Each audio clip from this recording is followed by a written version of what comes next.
నీ బ్రతుకు మార్చవా. పాపములో నీ బ్రతుకుచున్నచో చెడును నీ దేహము, పాపములో నీ బ్రతుకుచున్నచో తప్పదు నరకము.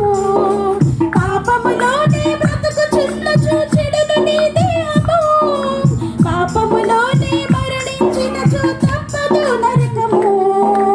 ఓ మానవా, నీ పాపం మానవా, యేసయ్య చింత చేరి నీ బ్రతుకు మార్చవా. ఓ మానవా, నీ పాపం మానవా, యేసయ్య చింత చేరి నీ బ్రతుకు మార్చవా. ఈ రాత్రికాల సమయంలో ఏ పాపములో నీవు ఉన్నావో, ఏ శాపములో ఉన్నావో దేవుని